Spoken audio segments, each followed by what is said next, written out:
Well, first of all, hi. Wow. What a few days. I'm so grateful to everyone who has reached out and shared messages of support. You are all absolutely phenomenal. It's meant so much to me. So thank you. My mind is seriously blown. You've seen the news by now, clearly, that I finished up with Sky. I loved every second of my time with Sky. My show there became my purpose, my passion, and aside from my little girl, basically my entire existence, which is very sad, I know, and yes, I need to get out more. So that's done now. But I am not. In fact, I'm just getting started. So I'm sorry to those who had hoped otherwise. I'm somewhat surprisingly much harder to kill off than you'd think. You see, the problem is, and it's always been this way with me, I just care too much about you, about the world, about a peaceful existence for every single child, about the safety of women everywhere, all women, about my daughter's future, your kids too, about standing up for what is right in the face of what feels at the moment like an unrelenting wave of evil, about calling out the deep-seated hypocrisy that exists within organisations that were created to help, to save, to protect, but instead continue to do the complete opposite. About fighting for every single hostage still captive in Gaza, hundreds of days in, whilst a fair chunk of the world seemingly not only allows their captors completely off the hook, but praises them, worships them, idolises them, rewards them. Pressure Hamas. Oh God, no, don't be silly. They're just terrorists. Let them be. Pressure Israel. That's it. The only democracy in the Middle East fighting bloodthirsty killers on multiple fronts on behalf of the entire world, desperately trying to get the people back, including babies, while simultaneously trying to protect the rest of their citizens from the same fate. Yes, demonize them. They are the problem. What a plan, huh? Brilliant. And how many people fell for it and continue to hook, line, and sinker? It beggars belief. I care too much about fighting for the innocent children in Gaza suffering at the hands of terrorists who attack, kill, kidnap Jews, then delight in using their own families as human shields in some kind of sick attempt to win the PR battle. And yes, standing against terrorism in all its form is supporting children everywhere in the Middle East, including in Gaza. Nothing the mobs chant or say will convince me otherwise, and nor should it. I care too much about exposing the unfathomable support for evil amongst young people in the West, who are so deluded regarding where their empathy belongs, it is terrifying. The selective outrage, the anger over a lewd comment directed at a lady. Cancel him. But the deafening silence when multiple women in Israel are killed, raped, and kidnapped. Context? Where's the proof? Highlighting the demise of the feminist, those self-proclaimed warriors for women who fill their Instagram feeds with Marilyn Monroe quotes about knowing their worth, but refuse to even acknowledge the suffering of any female who does not fit into their terrifyingly naive narrative. The absence of moral clarity and extremism taking its place, it hurts everyone, all over the world. It doesn't matter who you are, where you are, or which God you believe in, if any. It's tearing us apart. Evil requires three things to not only survive, but to thrive, in my opinion. 1, weak leadership.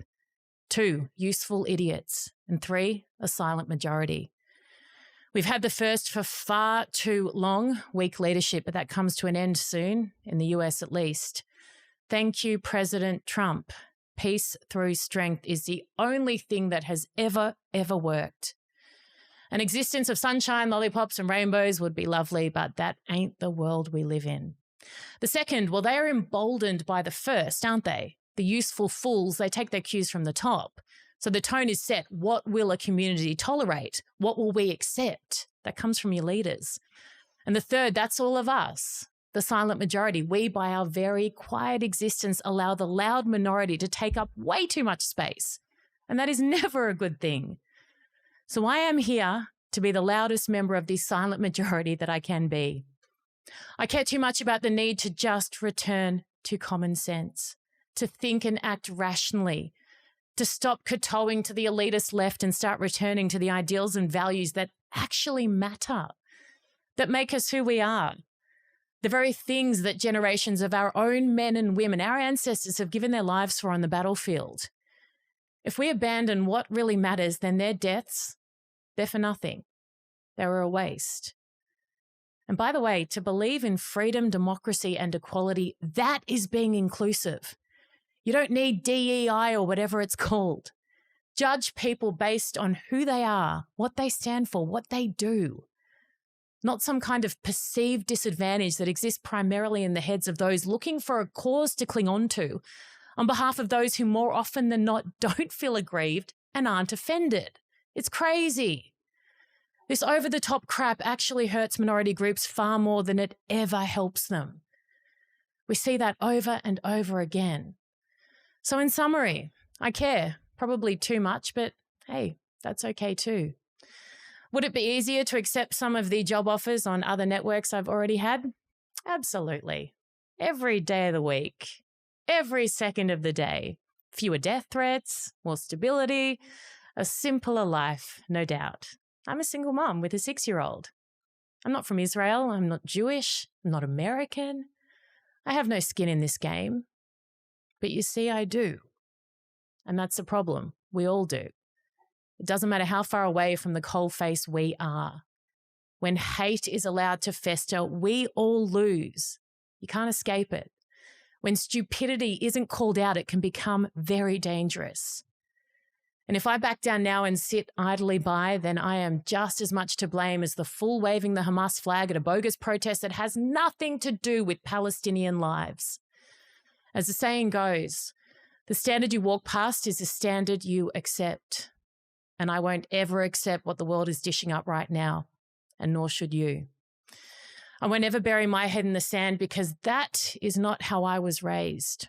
My beautiful dad, a senator and major general who we lost to cancer last year, he taught me to stand up for what is right, always, despite the often heavy cost, despite the crushing blows that sometimes come with it. Because if we don't, the alternative will be far worse than any temporary pain, far worse. The stakes are too high right now. We have too much to lose. We've lost too much already. So unfortunately for me and my somewhat frail nervous system right now, but it's getting better, it matters too much to stop. So I won't. My segments are shared and viewed millions of times online every single week. You all tell me they make a difference. They help, you say. Someone sent me something when I first started really using my voice in this space. It was a man from the UK and he wrote, "Erin, I just watched one of your clips. My morals haven't changed, but my entire perspective on who they align with has. Thank you." A woman in Jakarta stopped me at a hotel when I was there recently, a Muslim woman, and she thanked me. She told me that terrorism hurts them as much as it does anyone else, maybe more. I grew up in Indonesia, home of the world's largest Islamic population. I love the country, the culture, and the people. Many of them are like family to me. I speak the language too. I fight this fight just as much for them and for their children as I do for any others. Terrorism and extremism hurts all of us. And that is why I will not stop. As I said, I'm only just getting started. So watch this space.